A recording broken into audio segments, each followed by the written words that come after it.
Hi guys, my name is Dante, and welcome back to Overpaint. Today's patient is Guy Kindler, parentheses, me. Good to know it's you. And this is their, demonically Jewish avatar? Dear Dante, I have been watching your videos for decades, or so it seems, and I learned a lot. Awesome! I started drawing late in my life when I got my first iPad Pro, and you helped me get from knowing nothing to knowing something about drawing. I would be honored if you get to overpaint this drawing. This is a baby Damon, I assume this is not a typo, sitting by his computer and writing tweets while the Star of David is burning behind him. I use it for my Twitter avatar, a site where me and my fellow Israelis write snarky comments while Israel seems to be burning down politically behind us. Oh, so this is a political artwork. So anyway, this is the avatar. Pretty straightforward, just a portrait with a simple, symbolic background. If you take it without the context that Guy Kindler provided us with, it seems quite, creepy, but not just because it's a demon and a glowing something, just because this is a symbol of a real religion, kind of put into a dark perspective, which is kind of, creepy. But let's not think about that and work on the rendering. So really, one and only thing that's kind of bothering me as I'm looking at it right away is the casualness of the lighting. So let's do that little thingy that I was talking about 2 overpaints ago.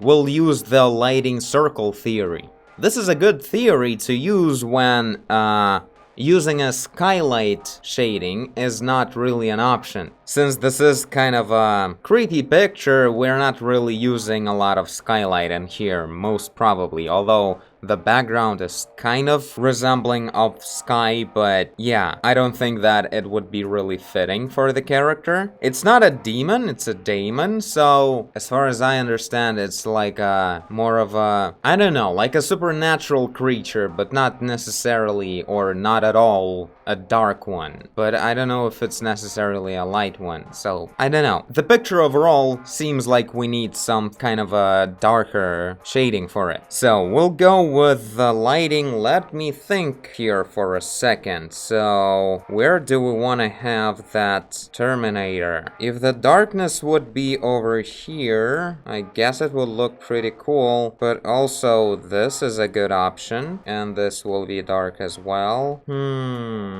Yeah, I guess this will be cool because from the back we'll have like rim lighting, and this will be really brightly lit, and in here we get ear translucency. Is gonna look pretty cool. So let's start with just that. So we're gonna have lighting like from this direction, a big and soft one, maybe a bit from the top even, and another one will be over there from the back, and in here we're getting the shading area on a basic cylinder of whatever would be here, like this head for instance. So let's reshape the lighting like this and then see what else we want to do.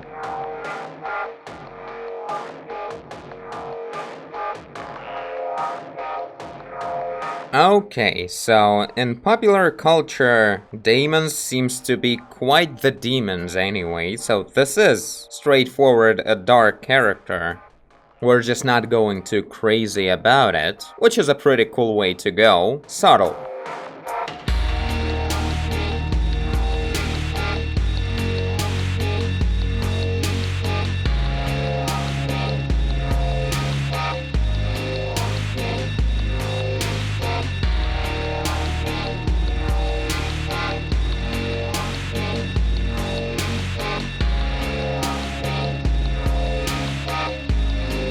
I wonder how much intention was to this feature right here. In the original, like such a strong fold in here. Was this a failed shading? Well, it doesn't seem like just failed shading. It was like intentional. The mouth is quite unusual. So I'm gonna try to keep that. Not sure about this part though. The top lip is kind of raised at the corners. We'll see, like mouth is hinting on so many things, like some kind of expression, yet the eyes are completely dead. They're not showing anything. They're super casual. He's just staring blankly at the screen, I guess. So this is kind of weird in a sense that this is probably kind of a mistake in a way that if the author would be more confident about shading this character or drawing it, they would come up with more expression to the face. Otherwise, it's like kind of weird that it's not showing anything at all. But right now I don't know what the expression they would choose, so I have to come up with it myself, and yeah, I'm not sure if it's gonna be fitting the character perfectly. We'll see how it goes.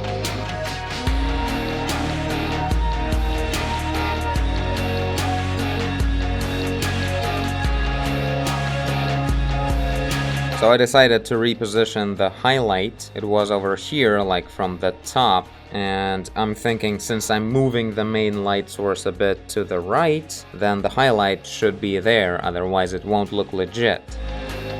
So I'm rendering this right now, and I just remembered literally yesterday I saw some article online about how filmmakers are using really big soft boxes to light their movies. Like the light boxes that I have in the studio, they're about, well, this size, something like that, so about the size of me, as much as you can see me, I mean, and about the same distance from me as I am, which is good proportions for the lighting, as it turned out to be. But anyway, that's not the point. The point is that many of filmmakers are using even much bigger, incredibly soft lighting when they're just stretching huge pieces of white cloth and they light it up from the front, so it's giving a huge reflection of a very soft light, like on the whole half of this circle that I was talking about. Like the whole half of it is softly lit, and it's giving such an unusual,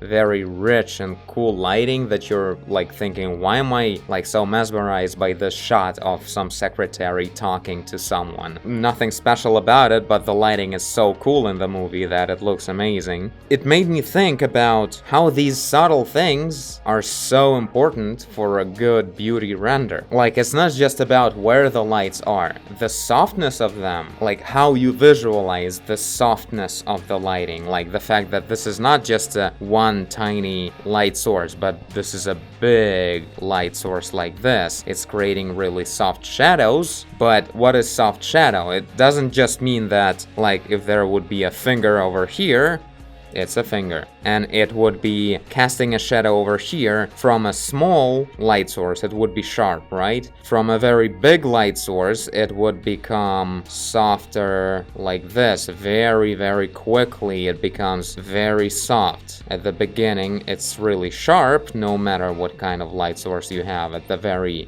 beginning of the shadow, but then it immediately becomes really soft. This is what ray tracing technology will bring to the games, by the way. Very correct, perfectly precise shading. So this looks really cool, only it should be obviously much more accurate. That's not the point. But like, this is not all of it. This is a cast shadow that is soft. But also there's another thing about, let me undo this, is gonna take forever now. God damn it. Okay, undos are over. Undos, I need more of them. So yeah, it's not just about those cast shadows being much softer. It's also about how soft and very subtle the changes of brightness will be just on this round surface of the head. Like, it only fades away a little bit, and in here as well. It's changing everywhere and only becomes like really bright in this spot, but it's just so subtle and such a rich and cloudy, cozy kind of gradient. It's super subtle. Like, there are so many variants of how you can go about specifically putting this light on the surface. So yeah, this is interesting, and it's really like, it pays off to spend some time thinking about it, putting some effort into it, some thought, how exactly the light is spreading on the surface. So yeah, let's keep going. This is obviously not the full picture, it looks kinda weird yet.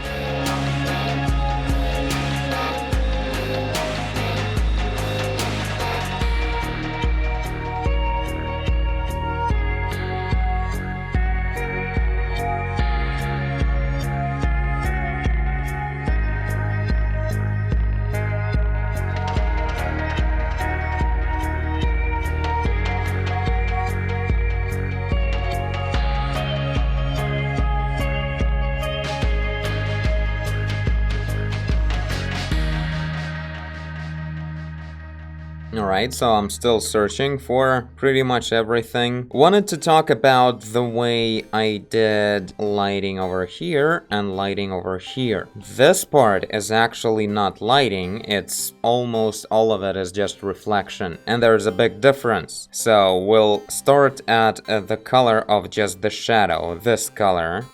This time I'm gonna use a separate layer. Let's do it over here. So this is, let's say, a schematic head. This is a bright spot on this side, and this is a bright spot on this side. So because in here we have a stronger angle, the light source is somewhere over there, and it's like reflecting into our camera, into our eyes, instead of just lighting up the surface of the head. Therefore, it won't be revealing any of the color of the skin, it's just the color of the light source being reflected. Literally just a mirror reflection of the light source. It would be like white initially, but it's diffused so much because the skin is not glossy, it's very rough, so it's diffusing this white with the color of whatever, this dark skin, just a transparent blending pretty much. And we get this linear, boring one color blending into another, and that's it.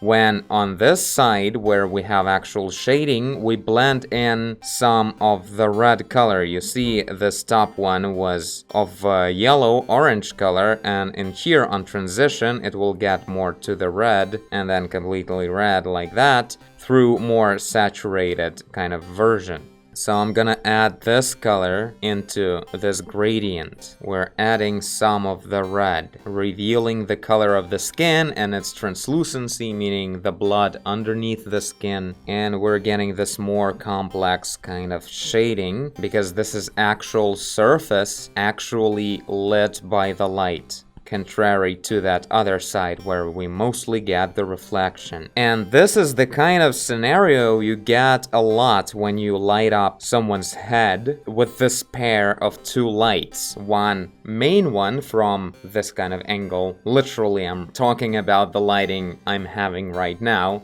in all the episodes, really. So one light is from here and another one is from here. So in here you can actually see the color of the skin. It's red and whatever, orange, pink. And on this side, it's very subtle, but it's like a more gray on this area for some reason. And that's because it's mostly the reflection, not really the lighting. In older episodes, I'll again bring up this example from an old episode. It was a much more prominent effect. There was a much stronger angle. Right now, my light source is over here, and back then, my light source was like over there. So the angle was even stronger, so the reflection was even more obvious. It was much more of a reflection than just lighting of the surface. So back then you can see how it's super desaturated on this side of the head, and on the other side you can actually see the color of the skin. So yeah, you can see how we almost get the same color. It's just darker, of course, because secondary light source is always darker, but the main difference is that in here you just blend two colors, this one and this one, and in here you blend this color of a brightly lit skin through the red-ish color to this dark color of the skin, and that's how you get this feeling of a realistic shading, because this part will always be less saturated because there's more reflection rather than actual surface color. There, that's what I wanted to bring to the table today. Let's continue shading and bring something interesting to the character. I was thinking maybe I should reposition him just a little bit. Not really reposition. I don't know about these cheeks. They're so, like, breaking the character. Maybe that's the point, though. It's kind of an ironic avatar. But I would like to maybe at least play a little bit with the neck and shoulders. So I'm gonna put the neck, instead of being like this, I will put it like this. So it's gonna go this way, and the shoulders will be going the opposite. So it's like sitting a little bit like this, maybe. It might bring a bit more expression to the pose. And yeah, we're gonna have to do something with the expression on the face. I want some message in those eyes.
Okay, I'm getting some of the character now, so I lowered the eyelids a little bit so he would look more confident and like sassy, and a hint of the smile is also a thing. So yeah, hopefully I'm getting a bit better comparing to what I did initially to the character. Wow, it's a lot of changes. What about the original? Well, yeah, completely different thing. So, what else do we do? I'll soften the shadow a little bit in this area. It feels a bit, even just without the fact that it would be nicer if it would be lighter. It's kind of wrong. It looks a bit dirty, so I'm gonna clean it up.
Okay, the final touch, veins on the skin. So I'm gonna select some veiny color, and maybe we'll even work it out without any layers. Literally, I'll just paint it like this. A bit more green and brighter.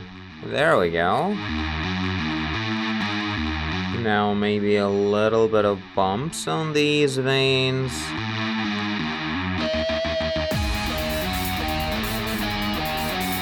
Let's make the eyebrows a bit lighter, as they were in the original. It kinda looked nicer. Fit better with the baby-faced character.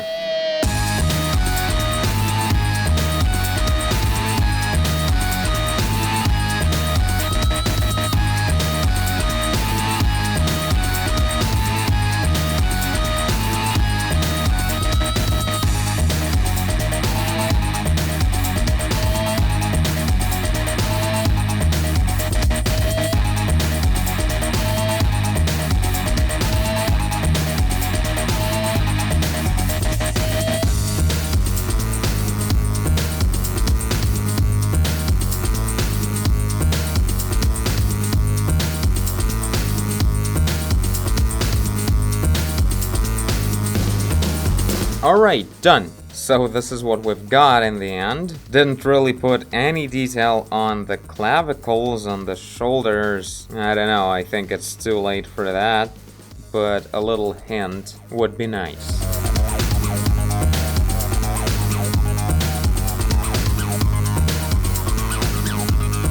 Yeah, at least like that is already better than what it used to be. What was it like in the original? Oh, there was some stuff going on, very artistic.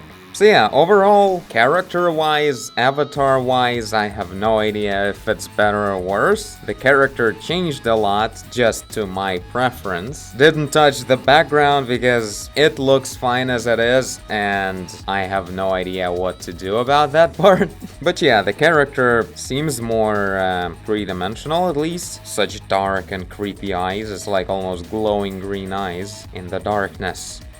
Well, yeah, this is very different spots when you compare the two at a small size. So yeah, I guess this is it. Thank you, Guy Kindler, parentheses you, for your submission. This was a pretty cool character to work on, to find something to work with, to define it further than what it is. And generally, it's good to have something simpler for a change. Usually it's like full-height characters, like multiple characters with a background and everything, and with portrait like this, I at least had some time to somewhat finalize the look, so that was nice. nice. And all you guys tell me what you think about the result. Is it better or not? And if any of you want me to overpaint your picture like this, the link to my Patreon page is in the end of this video. You become my patron, write a message and submit the picture. I read the message and overpaint the picture. And also, I thank you for watching if you did. I guess you did if you're here. Leave a like and subscribe, tell a friend. Write mean stuff on Twitter. Do whatever you want. And I will see you in the next one. Bye! I used the softer brush this time around, and the result is very, like, it's not a photorealistic painting, but some areas of the rendering of the skin are photorealistic. At least they feel like that. And it brings something interesting to the result.